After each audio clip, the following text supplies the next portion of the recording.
All right, you guys, I think that we're live on Facebook for day 4 of our 5-day blood sugar challenge. We are right on the 1 hour mark at 9 a.m. Pacific time for me. I don't know what time zone you guys are in, but welcome to day 4. I'm excited to get into it today. Yesterday we talked a lot about insulin, which is truly, you guys, I promise you, insulin is the key to reversing type 2 diabetes.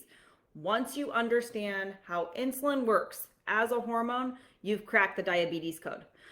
So I'm really excited to kind of build on what we learned yesterday and build on our understanding of how insulin works and what it does in the body.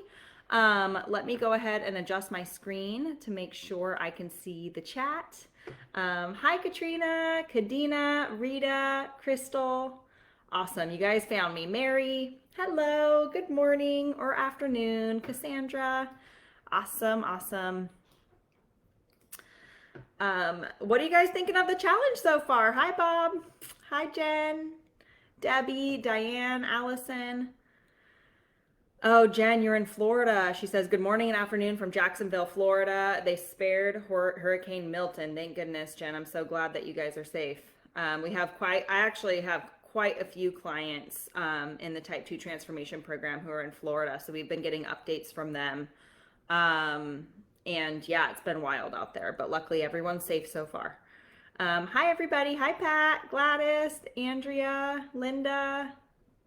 I saw Bob. Hi, Bob. Wow, lots of you guys joining. Cool. Oh, Kadina, that's so amazing. Kadina just shared. Today was the first morning that I have not experienced dawn phenomenon. I was amazed. That's awesome. So your morning blood sugar is coming down already. That's so cool. It's so promising. Well, cool, guys. We'll hang out for just a couple minutes. It's 2 minutes after the hour mark. I always like to give it about 5 minutes because people have a hard time finding us or join a little bit late. So we'll hang out for another couple minutes. Elisa or Eliza, I'm sorry if I'm pronouncing your name wrong. She says her numbers are good. Yay! Love hearing that. Margaret says, hi from Michigan. I love this program. So glad you're loving it, Margaret. Well, welcome everybody. Maybe you guys want to share some of your wins while we're hanging out for a few minutes. I'll just keep talking since you guys can't talk to me, unfortunately. It's definitely much more fun being on Zoom calls face to face and being able to interact with you guys, but I love that we have the chat here so we can interact that way. Kim says, an amazing wealth of information. I'm so glad you're enjoying, Kim. We're definitely looking at things in this 5-day challenge from a different perspective. This is very unconventional thinking. The conventional model is looking at, like we talked about yesterday, you guys, if you missed day 3, go back and watch it. Super, super important stuff. On day 3, we talked all about insulin, and today we're going to dive into it even more and even deeper. But you guys learned yesterday that insulin is really, high insulin levels are really the root cause of insulin resistance. All these theories floating around on the internet, all these theories about saturated fat causing type 2 diabetes are not based on solid science. Bill says, you've really opened my eyes to a lot of new info. I'm so glad. Like I said, this is very unconventional. This is not the mainstream model at all. What we talked about yesterday about the shortcoming of Western medicine, great as Western medicine is. I'm not knocking it. I'm not knocking doctors. We need them. We need medications, right? Not knocking pharmaceutical drugs in all cases. But a major shortcoming of Western medicine and modern medicine and pharmaceuticals is treating diet and lifestyle diseases like type 2 diabetes, obesity, and heart disease. Okay, these are diet and lifestyle diseases. Medications are not the solution. Medications are just slapping a Band-Aid on the problem. So this is very different than the Western model. In fact, it's almost opposite of the Western model in a lot of ways, which we talked about yesterday, because when you understand how insulin resistance works and how it's caused by chronically high insulin levels, then you learn that the Western medicine model of throwing medications at the problem is like throwing gasoline on the fire. It's just making your insulin resistance worse. So for day 3, your assignment was to Google your medications. And when you type, what does glipizide do into Google, what you found was that most diabetes medications increase your insulin levels. And therefore, they're contributing to more insulin resistance. So does it ring a bell for you guys here listening with me right now? Does it ring a bell that you go to the doctor, your blood sugar's high, so they give you a medication, you go home, you take the medication as prescribed, your blood sugar comes down at first, right? Blood sugar comes down at first. 3 months later, your blood sugar's well controlled, so your A1C comes down. Great, looks good. You're off to a good start, except after a little bit, maybe a few months later, your blood sugar and your A1C start creeping back up. And what does the doctor offer? More medication, right? Maybe they increase your dose or prescribe a second medication or a third medication or a fourth medication. This is what the how Western medicine is treating type 2 diabetes, and it's flat out wrong. The analogy I shared yesterday in day 3, go back and watch it if you haven't. The analogy I shared is alcohol. It's like telling someone, oh, 5 drinks, 5 cocktails isn't giving you a buzz anymore. Go ahead and increase it to 7 cocktails. That'll do the job. Does it do the job? Yeah. 7 cocktails will give them a buzz until they build up a resistance to 7 cocktails, and then they need 9 cocktails. We're doing the same thing with insulin. We are increasing our insulin levels, and then we build up a resistance to that level of insulin. So what do we need? Even a stronger medication that increases our insulin levels even more. And what you guys are going to learn today is it doesn't matter if the insulin's coming from an injection or a medication or naturally from your pancreas. So this applies to even those of you who are not on any medications. This is exactly what's caused you to become insulin resistant to begin with, is you've been eating in a way, lifestyling in a way that's increasing your pancreas production of insulin, and you're pumping it out and you're circulating high levels of insulin. So I really hope this is making sense so far. Like I said, day 3 was a really big learning day. And then day 4, today, we're going to talk about signs and symptoms of insulin resistance. And in your email this morning and later today, there was a link with a 2-minute diabetes symptom questionnaire. So maybe some of you guys already took that questionnaire this morning. If you didn't, you'll have an opportunity to do that after this training. You can go check your email. It's posted in the Facebook group, and it will go back out to your email this evening.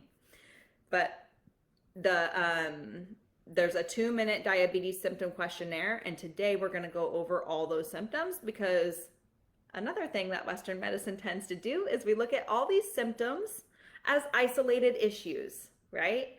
Oh, this person has high blood sugar and diabetes, but they also have high blood pressure. Oh, they also have arthritis. Oh, they also need to lose weight. Oh, they also have high cholesterol and are at risk for heart disease.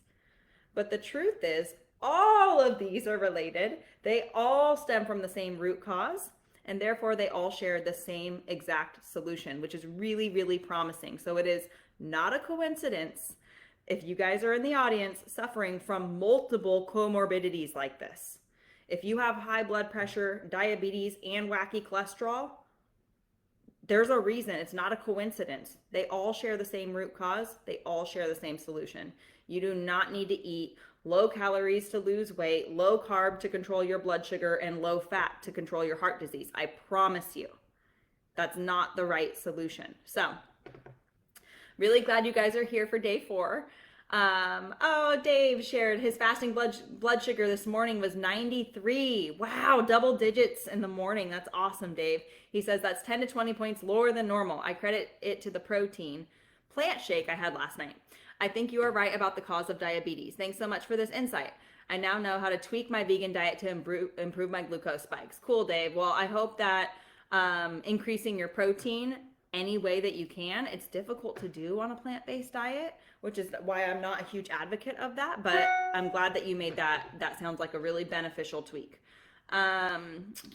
Western medicine sucks. I'm using mushrooms, exercise, etc. Cool, guys. Awesome. Wow, Terry, this is really cool. Terry did what we kind of wanted you guys to do on day 1, and she tested quinoa, which is a food that's on our basically our no-no list because it's really high in carbohydrates. But she wanted to test it, which I fully support you guys testing anything you want to test. So she tested quinoa last night. She made salad with her Bible study with lots of veggies. So she basically had a vegetarian meal, right? She only had a very small bowl, and her blood sugar spiked 70 points, you guys, from a quinoa and veggie bowl. We learned on day two that we really need the protein and fat to buffer those carbohydrates. Would have been a totally different story if she had 2 or 3 chicken thighs or a nice steak or a few eggs with that meal. Her blood sugar probably would have responded a lot differently, but a 70-point spike because it was essentially mostly carbohydrates. So I'm so glad you guys are having these big aha moments. We will go ahead and jump into our day 4 training. Like I said, replays are available, so go back and watch the other replays if you have missed any of the days. And then you'll get that 2-minute diabetes symptom questionnaire. My coffee is still hot, guys. We'll see if I make it through this cup while it's still warm. Okay, so day 4. In review, really quickly, we covered this yesterday, but in review, insulin is a fat storage hormone everybody here is making. It's produced by the pancreas. Okay? Again, Western medicine is acting as if treating type 2 diabetes as if it's a disease of not enough insulin, insufficient insulin, when in reality, type 2 diabetes and prediabetes are caused by hyperinsulinemia, chronically high insulin levels.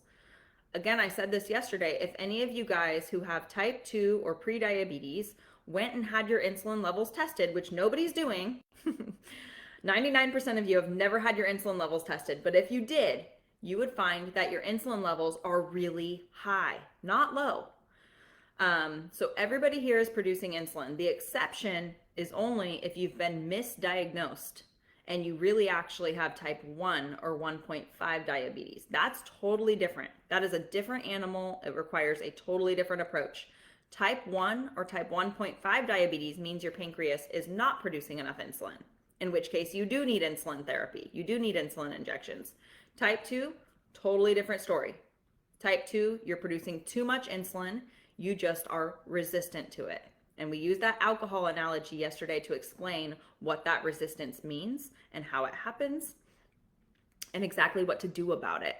Remember, with the alcohol analogy, just because someone has built up a strong resistance to alcohol, maybe they drink 7 days a week, every single day, 7 to 9 cocktails a day, and they've built up a very strong resistance, guess what happens if they go sober for a couple months? They become sensitive to it again, right?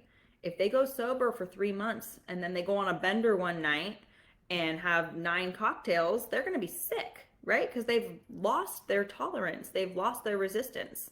They've become more sensitive. And we can do the same thing with insulin resistance. It goes both ways. You can be very insulin resistant right now and then slowly but surely become more insulin sensitive. And I promise you guys, you do this for just 1 month, you'll be more insulin sensitive by this time next month if you continue doing what we're teaching you this week. Okay, back to insulin. It's so hard for me not to rant, you guys. Insulin's a fat storage hormone produced by the pancreas. Insulin is your body's only way to lower your blood sugar. That's really, really important for you guys to know. Insulin is your body's only way to lower your blood sugar. Okay, so when your blood sugar's high, insulin follows, right? So anytime your blood sugar rises, your insulin is also high. Remember yesterday, we also talked about the fact that food is not the only thing that raises our insulin levels. Stress, pain, infection, certain medications like steroid drugs, all of these things can also raise your insulin levels. But just know, raise your blood sugar levels and therefore raise your insulin. So anytime your blood sugar's high, your insulin's also high. And insulin is your body's only way to lower your blood sugar. I will say there is one exception, and that's movement.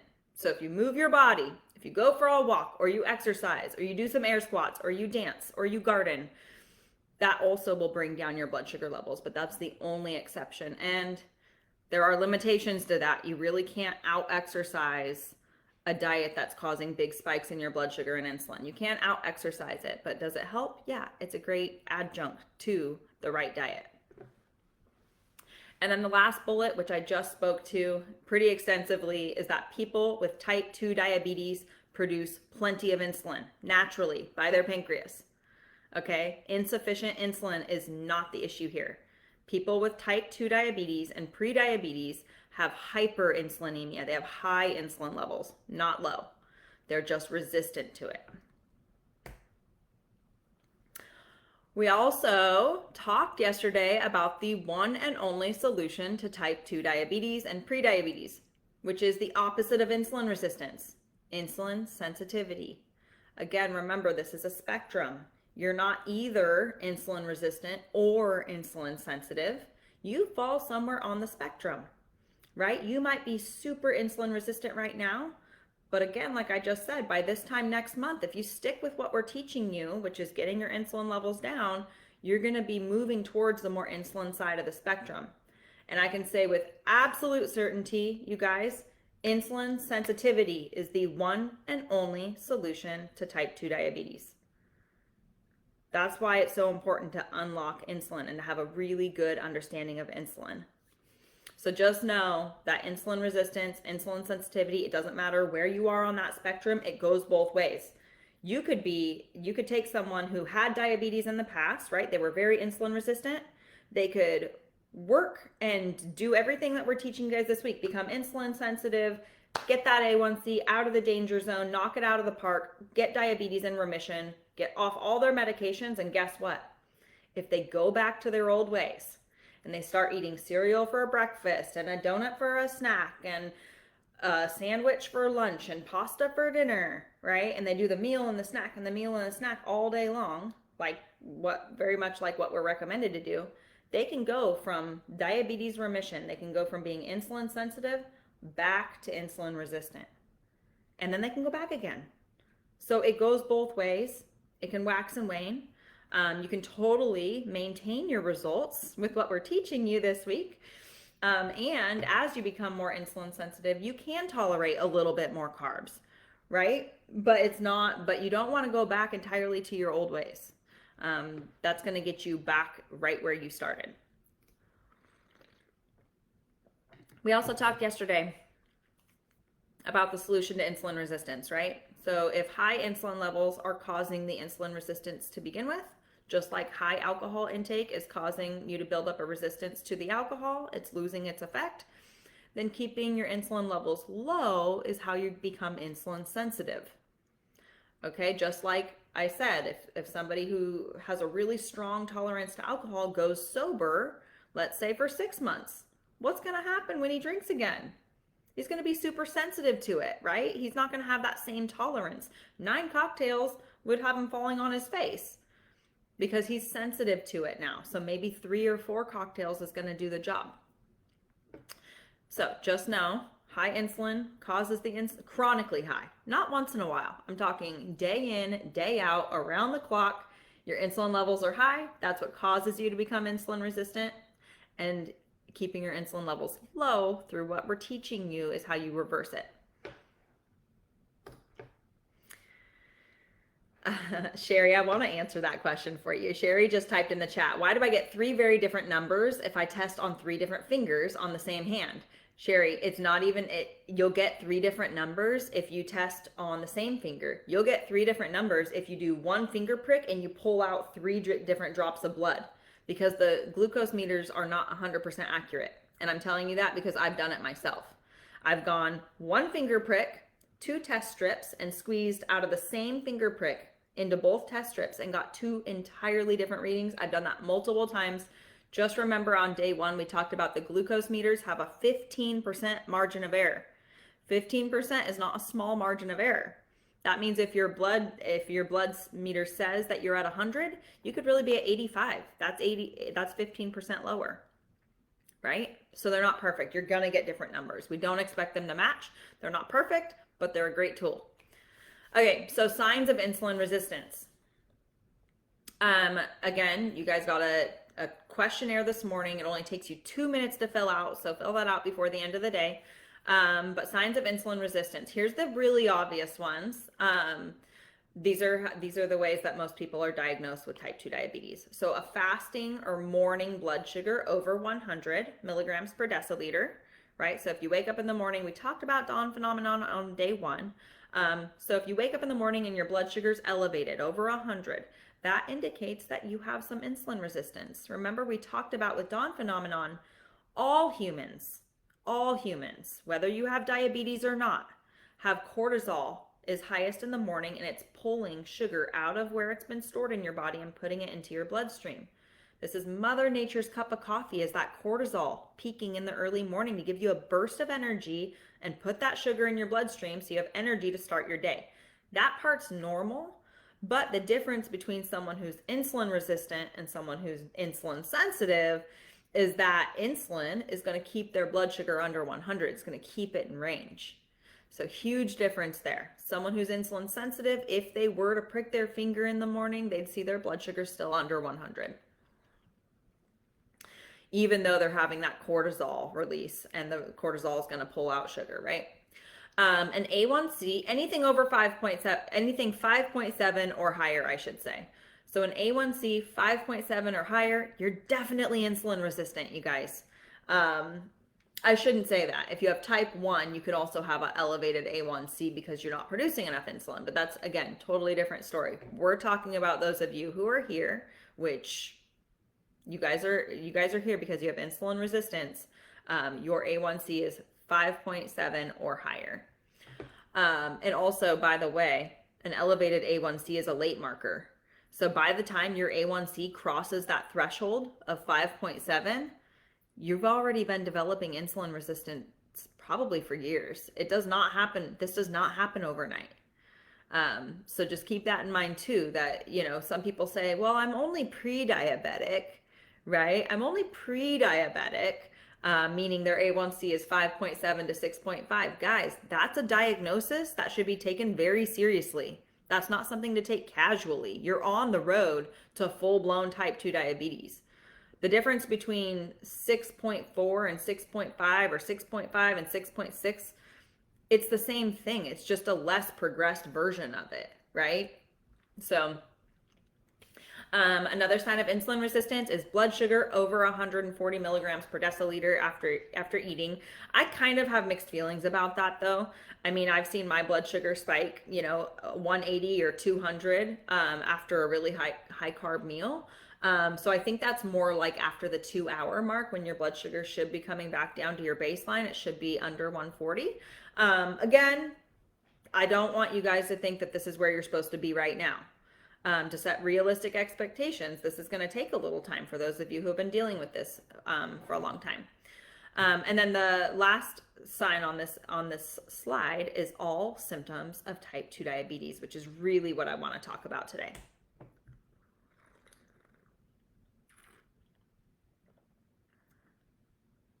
I'm just reading through you guys' comments. They're always so interesting, but I do have to stay on track today because we have a lot to cover.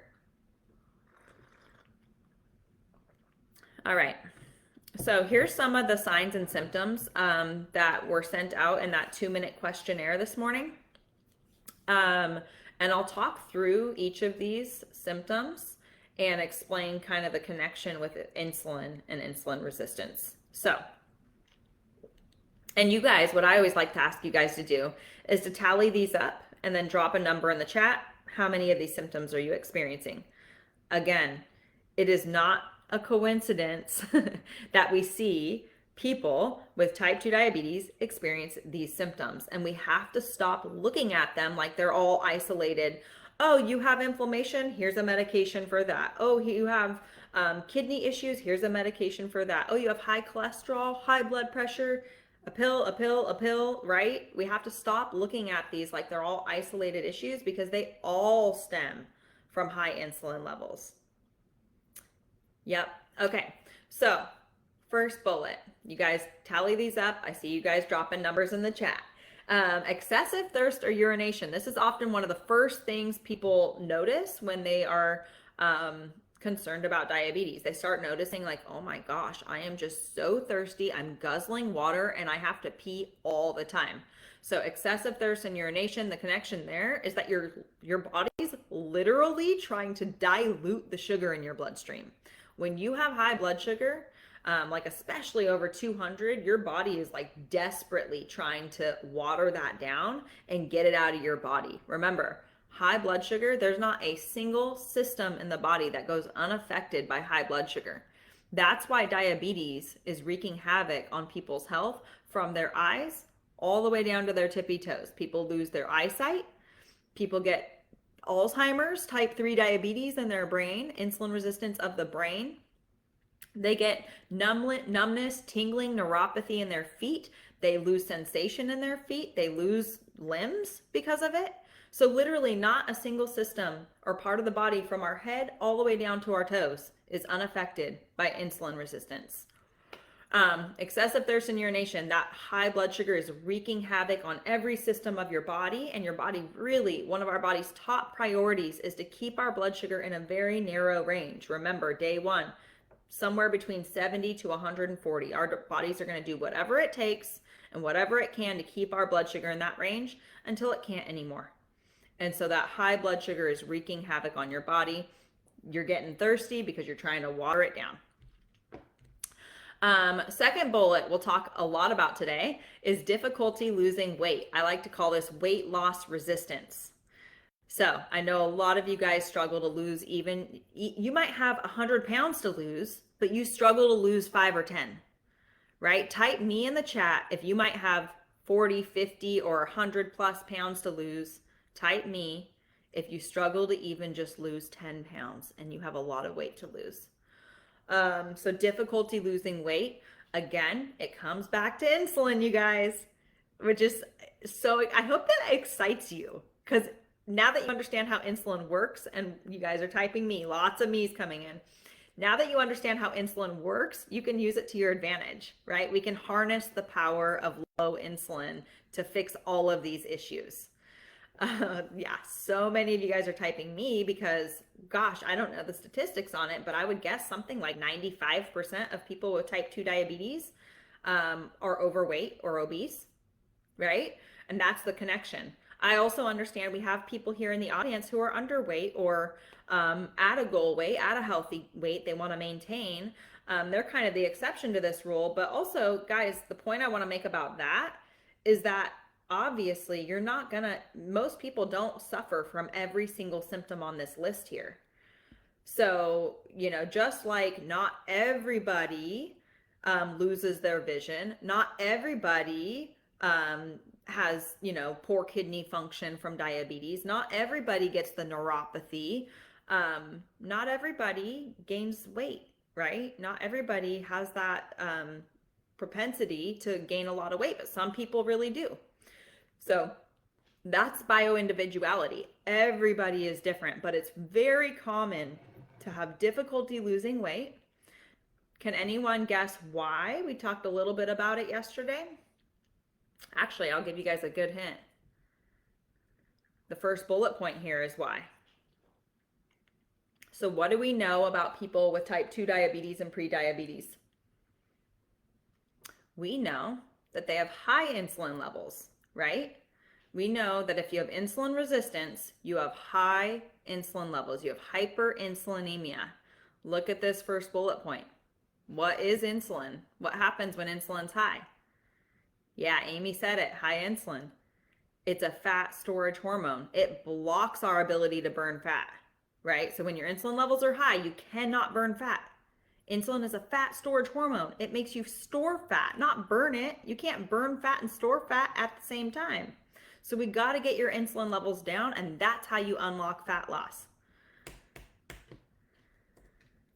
Cool, you guys got it. Okay, so difficulty losing weight. Third one, weight in the midsection. Even if you don't have a lot of weight to lose, it's very common that if you have insulin resistance, you tend to carry weight right in the middle here. So weight in the midsection. Peripheral neuropathy is that painful, tingling, numbness sensation, usually in your hands or feet, like your fingers or your toes. But it's in your limbs, it's in your extremities, right? Because it's a lack of blood flow, right? Your blood's not flowing to the extremities. And then you get the nerve damage, and that's when you get that pain and tingling and numbness. So for some people, it can even feel like itchiness. For some reason, it tends to flare up at night. I actually don't fully understand the connection behind that, but it's very common for people to say, when I'm going to sleep at night, my feet start tingling like crazy or itching like crazy, or they start hurting because it can feel very painful, like pins and needles. So that's peripheral neuropathy. And sometimes the early stages feel just very subtle, like a little bit of tingling, a little bit of numbness. So just know that's the early stages of this peripheral neuropathy. Okay, vision loss. Again, it doesn't affect everybody, but definitely there's diabetic retinopathy. There's all kinds of vision issues you can get from that chronically high blood sugar wreaking havoc on your eyes. In fact, I've talked to quite a few people who were basically diagnosed by their eye doctor. They go to the eye doctor and they go, ooh, you need to go get your A1C drawn. You need to get checked for diabetes. Like, things don't look right in your eyes. So that eye doctors can actually see what's going on in your eyes and the damage that diabetes and high blood sugar has on your eyes. Mary says she's a little freaked out. Mary, don't freak out. Okay, here's what I want to say about this list. As scary as all these symptoms are, almost all of them are reversible. Okay, almost all of this is repairable. I've had so many people reverse their peripheral neuropathy. I've had so many people have improvements in their vision. Even early on, they go, oh, my vision's like cleared up. I can see so much better now. And they go to I have so many clients who go to the eye doctor regularly, and they're going, my eye doctor said the pressure in my eye is down to a healthy level, so there's no more damage being done. You can really pull the reins in and put a halt to, not just a halt to progressing these things, but actually reversing and repairing a lot of them. You guys, our bodies are really powerful healers. Our bodies are always trying to heal. Okay, we just have to get out of the way and stop attacking them by doing the wrong things. Okay, so the vision loss. Then we have the poor circulation and erectile dysfunction. Okay, that's what's affecting ED. That's what's causing ED is poor circulation. Again, extremities, right? It's hardest to get blood flow to the extremities. So ED is said to be actually one of the earliest signs of insulin resistance. So just a lack of blood flow, right? So poor circulation. This also goes along with slow wound healing. So this is why people with type 2 diabetes struggle to, if they get a cut or a wound, they struggle to heal. It takes a lot longer to heal than it should because they have poor blood flow, and we need blood to deliver nutrients to heal those wounds. It's actually why probably some people listening right now are due to have a surgery. I've had many clients who come to me because they're due to have a surgery, but the doctor won't do the surgery until they get their A1C and blood sugar under control, because they know that they won't heal from the surgery. They're not going to cut into someone with chronically high, off the charts blood sugar and A1C, right? They're not going to do a knee surgery or an abdominal surgery on someone and cut them open knowing that they're not going to heal properly. So they wait. They say, you got to get your A1C under control first. And so I've had people come to me, and actually it's really exciting because it's a different reason. Like, everyone has their own reasons for wanting to fix this issue. You know, for a lot of people, it's for their grandkids or their children or things like that. But for some people, it's like, no, I need to have a surgery. I need a knee replacement. I can't even walk right now, but I can't get the surgery until my blood sugar's under control. Okay, so poor circulation, which goes along with the slow wound healing, which also explains, guys, those of you who have lost sensation in your feet, hopefully everyone here knows that you're supposed to be keeping a close eye on your feet if you have type 2 diabetes, because you don't feel things as well. You have that numbness, you've loss of sensation, and then I've literally had people come to me who stepped on a nail, didn't know for multiple days. This guy stepped on a nail, didn't know for multiple days, and his foot went into a severe infection and he almost lost his foot because he wasn't checking his feet every day. But he couldn't feel his feet, right? So he didn't know they stepped on a nail. So things like that. Again, it's affecting your sensation and affecting your circulation. So it's very, very dangerous. Insatiable appetite or cravings. How many of you guys, I've been here when I was more insulin resistant. How many of you guys can feel unsatisfied or snacky even just after you ate? Type me in the chat.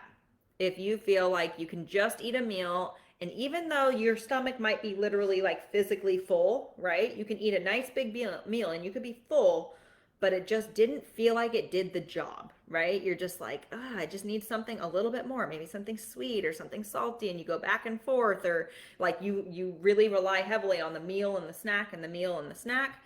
Yep, lots of me's coming into the chat. I want you guys to know I've been there. I never was diagnosed with prediabetes or type 2 diabetes, but understanding that insulin resistance is a spectrum, there was a time that I was more resistant than I am now. I'm very insulin sensitive now because I understand how this works. But there was a time that I also followed the mainstream guidelines and ate the meal and the snack and the meal and the snack all day long, eating too many carbs, eating too frequently, and developed insulin resistance to a certain degree. And I really struggled with my appetite and cravings. I never felt satisfied. I was always hungry. Low energy or brain fog. So yeah, obviously when you're insulin resistant, you guys, then the glucose in our blood, which is the sugar in our blood, is actually supposed to fuel us. It's supposed to give us energy. But when you have insulin resistance, then the insulin's not able to get that sugar into the cells to give you energy where it belongs. And so you're gonna suffer with low energy and brain fog. And I mentioned a couple minutes ago, type 3 diabetes. Maybe some of you guys have heard this. It's a little bit of a buzzword right now. It's been for the last couple years. But they're starting to coin certain cases of Alzheimer's and dementia to diabetes, to insulin resistance in the brain. And they're calling it type 3 diabetes. Now, I'm not going to go so far as to say all cases of Alzheimer and dementia are caused by this. But I think this is why we're seeing a rise in Alzheimer's and dementia, is because we're seeing a rise in insulin resistance, period, right? So it's insulin resistance in the brain, and it causes brain fog and eventually Alzheimer's and dementia. It can.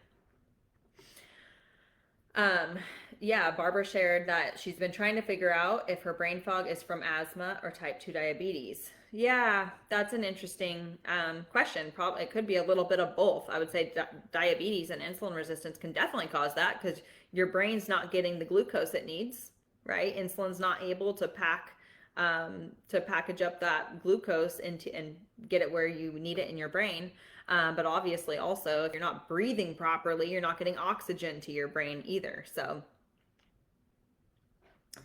and then let's see. So low energy and brain fog, inflammation and high blood pressure. Guys, these go hand in hand.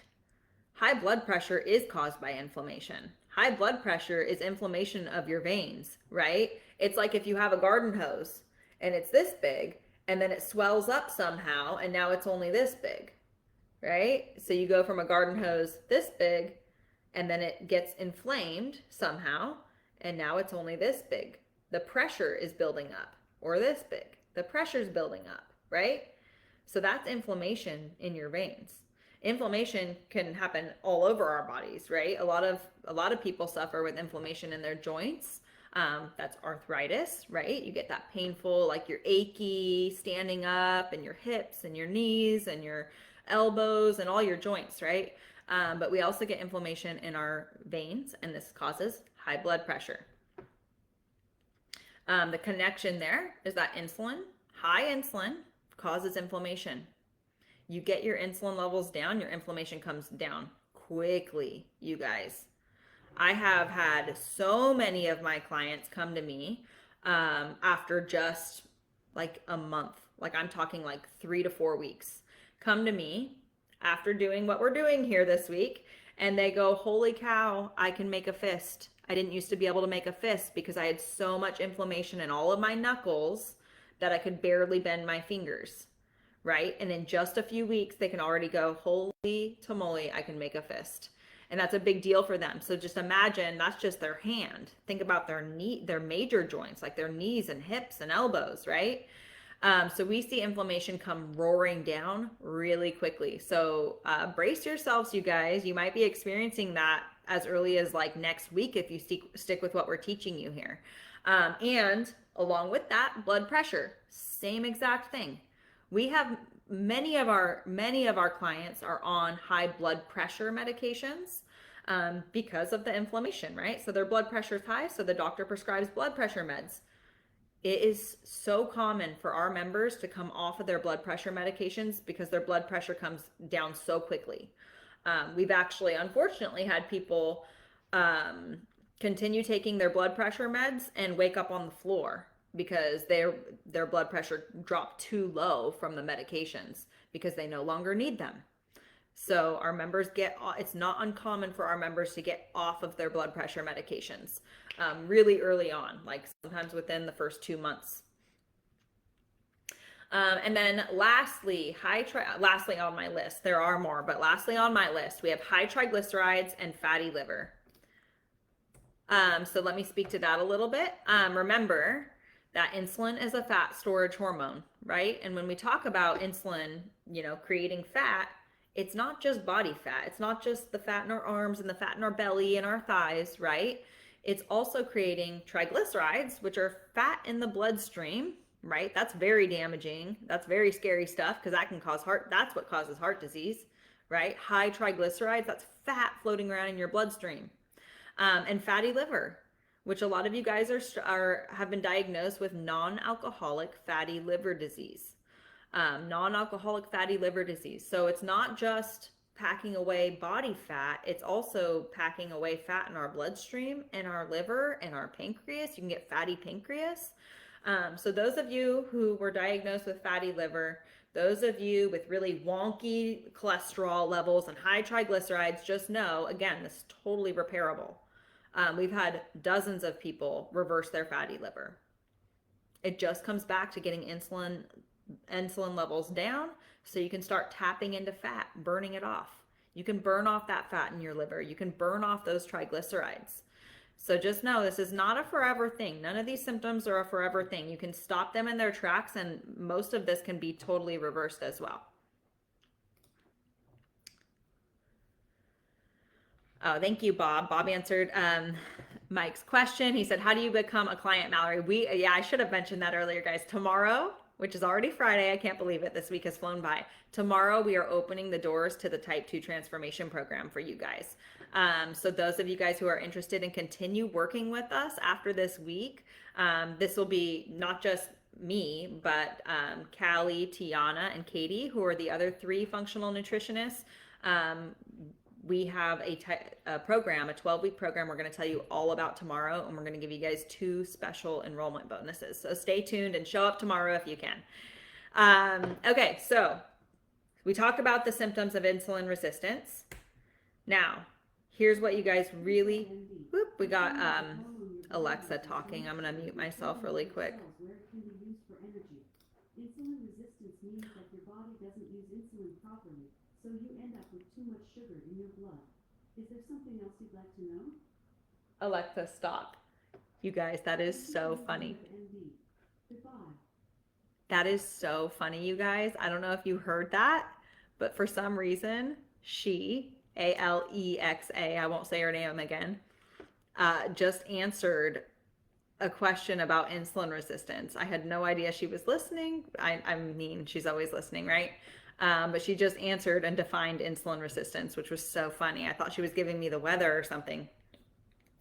But anyways, here's what I want you guys to really, really remember is that it does not matter if the insulin in your body is coming from your pancreas or an injection. The outcome is exactly the same. Okay, so all of these symptoms can be coming from even if you're not on any medications at all of these symptoms can be caused by your pancreas pumping out high levels of insulin because of your diet and lifestyle. And then when you add a medication that causes your pancreas to produce even more insulin, it just causes the insulin resistance to be worse, right? Now you've developed a resistance to that level of insulin, and we're just upping the ante. We're throwing gasoline on the fire with glipizide, glimepiride, all these medications, and then eventually insulin injections, which, gosh, that's going to make it a lot worse.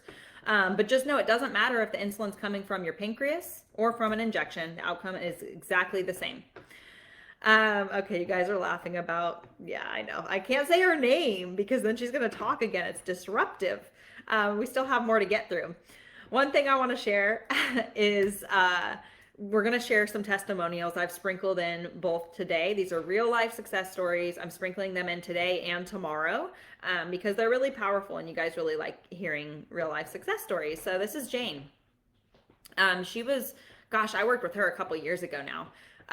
But Jane's an amazing person. She's a grandma to probably 13 grandchildren at this point. At the time, she had 11. She was very involved with them, very busy, still working a full-time job on a college campus. She lived in a big inner city, so she took public transportation, walked across campus, and then did the whole thing to get back home every day, 5 days a week, full-time job, 11 grandkids at the time. I think she had 5 or 6 adult children. And she was very involved in their life, very busy lady, right? But had no energy. She was suffering from so many of these symptoms. She had the excessive thirst and urination. She had the difficulty losing weight. And she, according to her, she had a lot of weight to lose. She had the weight in the midsection. She had the peripheral neuropathy, the super low energy and brain fog, all kinds of issues, right? And also the inflammation. Right? So she was in pain also, trying to get around and commute and take public transportation and walk across campus, but she's achy, right? And low energy. So it was hard. Hard for her to get up and down off the floor playing with toddlers and baby, little grandchildren. She joined the type 2 transformation program, and 3 months in, her A1C, she was due for her A1C midway through. So 3 months in, her A1C went from 11.9, that's really, really high, to 7.6. She wasn't even, that wasn't even the full 90 days, right? That was midway through. By her next A1C, she was down to a 5.9, you guys. 5.9. And I'm telling you guys, it doesn't take the full 90 days to start feeling better. Jane was showing up on our Zoom calls. And she just looked like a whole different person. Her face was bright. She looked vibrant. She was less inflamed. I mean, she snapped this picture of herself because she was feeling so good. She was going, holy cow, I feel so much better than I've felt in so many years. She lost 50 pounds. At one point, she even asked, she goes, is it safe for me to be losing this much weight? And I said, well, that depends. I said, do you still want to lose weight? Do you still have weight to lose, or do you want to maintain where you're currently at? And she goes, oh no, I still have weight I want to lose. I go, then keep going. What you're doing is clearly working. It was just falling off of her body. Her inflammation came down. Her energy came back. She was sleeping better. She was just all around so happy. And like I said, it showed in her face on our Zoom call. She just looked healthy and vibrant and alive. So that's just one example. I know you guys love Jane's story. I love sharing Jane's story. And guys, here's the thing. We get these results, literally. We get to celebrate results like this every single week. We have 380 current members in the Type 2 Transformation Program. And so we have these success stories coming in every single week. And I'm guilty of not always slowing down enough to take the time to write these out and share them with you guys. But they're really powerful, and that's what we see inside the community. So it's really good stuff. So Jane lost 50 pounds in 6 months. How'd she do that? Without counting calories, right? Without portion control, without any additional exercise, just her normal, same activity she'd been doing all along. So I want to talk a little bit. I want to speak to the connection between obesity and weight gain and weight loss resistance and type 2 diabetes and insulin resistance. Okay. So obesity doesn't cause type 2 diabetes. How many of you guys go to the doctor? How many of you guys have been to the doctor and the doctor said, hey, you're overweight and you have diabetes, lose the weight and it'll help the diabetes? Type me in the chat if you've been told just lose some weight and it'll help. The truth is that they're both, the weight gain and the insulin resistance are both caused by high insulin, which is what we've talked a lot about today. So it's not as simple as, oh, go eat less and exercise more. No, that's not the solution. It doesn't work. It has awful success rates. Eating less and exercising more, in other words, the calories in, calories out theory, has terrible long-term success rates. Everybody's tried it. I'm sure everybody here has done the eat less, exercise more. The portion, whether it's through portion control or counting calories and then trying to exercise to burn more calories. How many people here have tried that and maybe gotten a little bit of results, which I'm not even going to get into why it works at first, but it doesn't work long-term. Awful. It's like a 1% long-term success rate. It's terrible. It doesn't work because you're not looking at insulin. We have to harness the power of insulin to lose weight. We have to get insulin levels down. That's how you reverse the insulin resistance, and it allows you to tap back into your fat again. We're only storing fat when insulin's high. We can't burn fat when insulin's high. So, again, the weight gain and the insulin resistance both share the same root cause. They're both caused by high insulin, and therefore they both share the same exact solution. You get your insulin levels down, you become insulin sensitive, right? You reverse the insulin resistance. You keep your insulin levels down, you start burning body fat.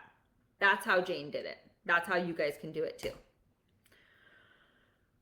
So remember, insulin is a fat storage hormone, okay? So think of insulin, the way I like to explain it is think of insulin like a bodyguard, blocking your fat cells, right? It's a bodyguard for our fat cells. When insulin's high, it's like this, blocking our ability to tap into that belly fat, tap into that fatty liver, to start burning off those triglycerides, that fat in our bloodstream. When insulin's high, it's blocking our ability to do that. So just know, anytime insulin's elevated, you can't burn body fat, you can only store it. And some people have a stronger propensity than others to store excess blood sugar as body fat. So body fat's actually protective. If you think of it like this, high blood sugar. Actually, my client Elaine, who I don't know if she's listening in, but she'll probably watch this replay. She's been in the chat the last few days. My client Elaine likes to say high blood sugar is like battery acid, right? It's just wreaking so much havoc on our bodies. So high blood sugar is like battery acid. It's just so bad for our body. That's why keeping our blood sugar in that range of 70 to 140 is one of our body's very top priorities, right? So it's really, really important for our body to keep our blood sugar in range, because that high blood sugar is so damaging to every cell in our body, to everything, every system of our body. So, what happens is when our blood sugar is high, insulin is going to take that sugar out of the bloodstream and put it everywhere it can. First, it's going to pack it away in the liver and the muscles. But the liver and the muscles only can store so much sugar. It's called glycogen, the storage form of sugar. Our liver and muscles can only store so much, and then they're at maximum capacity. So I like to think of the liver and muscles like a sponge, right? They're going to wipe up all the sugar in our blood that it can, and then it's like a wet, saturated sponge. You can't, when you have a wet sponge and you're trying to wipe up a spill on your counter, you can't wipe any more up, right? So what happens with the rest? Well, we have an unlimited capacity to store the rest as body fat. So what happens is we start taking the extra sugar that doesn't fit in our liver and muscles, and we start converting it, insulin starts converting it into body fat and storing it away. And we have an unlimited capacity to do this. This is how people end up 1,000 pounds, right? We have an unlimited capacity. We don't stop at 200 pounds, 300 pounds, 400 pounds. We can keep going, right? So just know the reason behind that is it's actually protective, right? People who can actually gain a lot of weight and put on a lot of body fat, that's your body's way of protecting yourself from that high blood sugar.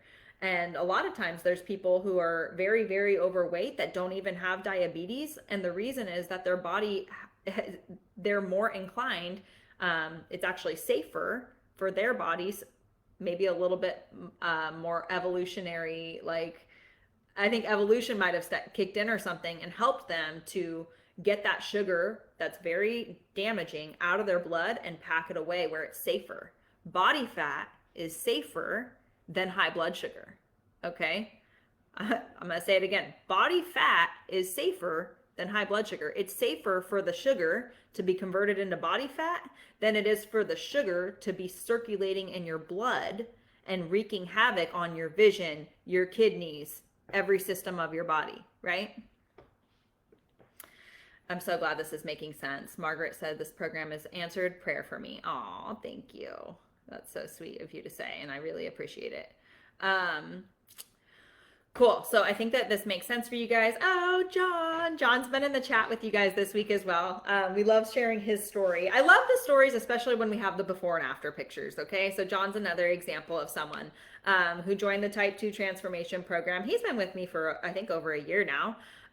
But John, when he joined, he had an A1C of 12.3, really high. And then he joined the program and his A1C came down to 5.6. I believe right now it's 5.4. So another point I want to make is that these stories that I'm sharing with you guys, it's not like people get these little quick results and then they go back to their old ways and their A1C shoots back up. That's not what we see. We see people, we're giving them the education that they need to make the right changes, to make targeted changes, and they maintain these results. Look at John. I think he's lost something like 50 pounds. Obviously, now he's in maintenance phase. I mean, look how amazing he looks. He's like reverse aging. He's out mowing his lawn multiple times a week. We always tease him because he's so active. And he just feels so good. Yeah, they're tagging John in the chat. Yeah. Oh, John, you are here. Yep, John's at 5.4 for the past year. So he's maintained this, right? Right off the bat in the first few months, down to 5.6. Now he's at 5.4 and has maintained it. Guys, these are real success stories that we're seeing every single week. So really, really cool. And John, I mean, you can speak to this in the chat if you want, John. Everybody's loving your story. And you can speak to some of the other benefits that you've experienced, but I know he's just overall feeling better, less inflamed, more energetic, probably sleeping better, all kinds of things. This is another old client of mine, Dave, and Dave and I are still very much in touch. We meet for coffee usually once a month because he lives local to me. And Dave, and this is also old, he's even got better results now, but in the first 3 months of the program, his A1C dropped down to 5.8. He was someone who was pre-diabetic, but he was pre-diabetic for probably a decade. And his doctor, every time he went to his doctor for his checkup, his doctor's going, Dave, you got to lose weight. You really should be on metformin. And Dave was so resistant to starting metformin. He does not like medications. And he's going, come on. Here's the thing about Dave. He walked 4.5, he does to this day, walked 4.5 miles every single day. He always has for years. Couldn't kick his diabetes, walking 4.5 miles a day, right? Very active. Couldn't kick his diabetes, eating clean. He loves cooking. Dave loves cooking. He loves cooking healthy foods. But little did he know he was eating the wrong healthy foods, right? So it's not just about doing something like Whole30. You can do Whole30, but you can do Whole30 in a way that's not very blood sugar friendly, right? You can eat a Mediterranean diet that's not blood sugar friendly. It can be clean, but it's not blood sugar friendly. So all we did was we made a few little tweaks to what Dave was doing, and he got awesome results. The walking, he still walks 4.5 miles every day. That's just his ritual. It's his thing. But that's not how he got his type 2 diabetes or his pre-diabetes in remission. He went back to his doctor. He lost 50 pounds and has maintained that 55 pounds of weight loss at this point. This is old. This was in the first 3 months or so. But he lost 55 pounds total, has maintained it. Dave was one of my first clients. This is like 3.5 years ago at this point. Like I said, we're still in touch. He's still singing my praises. If you look at my Facebook post, you'll see he comments on every single one. His A1C is now between 5.4 and 5.6. He's maintained that for the last couple years, and maintained his weight loss. He used to have so much inflammation in his joints that he had to ice his ankle every single night, ice his ankles, and take NSAIDs. He was taking anti-inflammatories every single day. And midway through the program, he's going, I don't have to do that anymore. My inflammation's gone. I walk pain free. He's been due for a knee surgery. He's literally bone on one of his knees, and he's going, I'm able to put that off. And I'm going to put it off as long as I can because I have so much less inflammation. I'm in so much less pain. So these are big lifestyle things. And Dave's just, again, one example. And he says at the bottom, I love this. He says, I'm 68 years old, and if I can do this, so can you. Yeah, so those of you guys in the audience who are thinking like, you know, easy for them to say, blah, blah, blah. Guys, I mean, we've worked with clients all across the spectrum, all different kinds of lifestyles, religions, ethnic backgrounds. Like, it does not matter. This is all very customizable. It doesn't matter what your dietary preferences are. If you have a lot of food allergies, if you're super sedentary and you can't exercise, that's actually most of our clients. Most of our members are pretty sedentary and don't exercise because they're overweight and inflamed, and it hurts, and they don't have the energy either, right? So really confident that all you have to do is harness the power of insulin, and that's how we're getting results. We have simply, yes, I agree, Dave is 68 years young. We have simply reverse engineered what we've learned about insulin. We've simply reverse engineered it for you into actionable steps. That's all we've done with this 5-day challenge. That's all I've done with the type 2 transformation program. Just reverse engineered it and created a system, a step-by-step plan. Makes it really easy to follow and implement.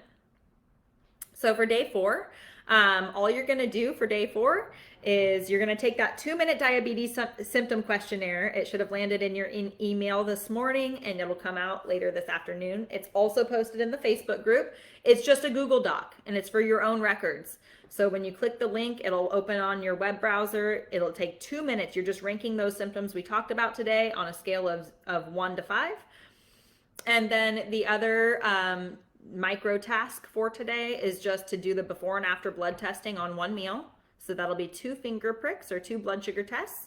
And do the before and after, do the math to see how much your blood sugar went up, or maybe sometimes goes down. Maybe you get a negative number, and drop that number in the chat for us. We'd love to hear what you ate if you care to share what you ate. But we want you following the guidelines that I shared on day 2. Also, those are posted in the Facebook group, so you can find them there.